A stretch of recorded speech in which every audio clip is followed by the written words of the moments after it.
So these are the facts of the case. So there are three separate cases of acts of lasciviousness was filed against the mayor of Don Carlos in the province of Bukidnon.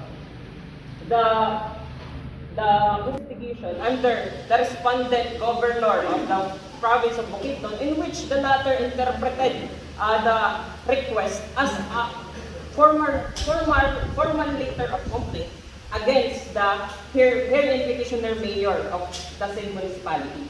And thereafter, the governor proceeded with the complaint and submitted the case for resolution in the Sangguniang Panglalawigan, in which it granted the administrative investigation, which suspended the mayor in this case. And so the issue of the case is whether or not the filing of three separate information of acts of lasciviousness would constitute as a misconduct in office as defined or within Section 5 of RE 5185, which warrant the filing of an administrative claim of an officer or his suspension. So thus, the Supreme Court held in the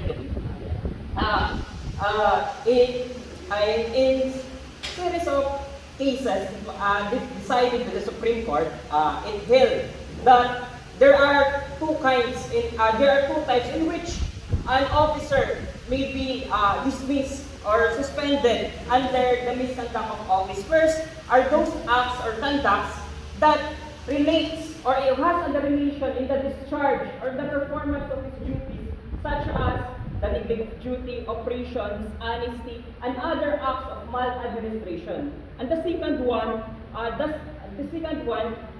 cases that involves moral turpitudes. And acts of lasciviousness is under the crimes of against chastity, which constitutes a moral turpitude.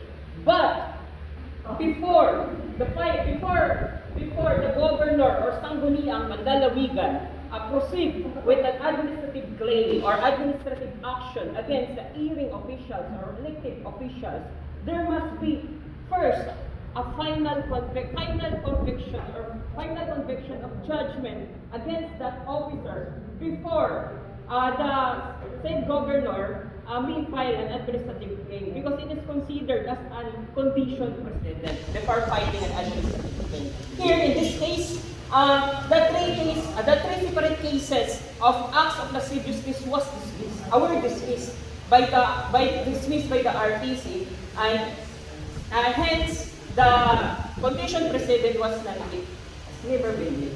And that's why but the case was considered as moot and academic because while the case was still pending in the RTC, the Freedom Constitution was promulgated, and there's a provision in that Constitution that all elected officials or appointed officials under 1973 Constitution shall continue to hold office unless other appointed officials or officers were appointed with proper authority.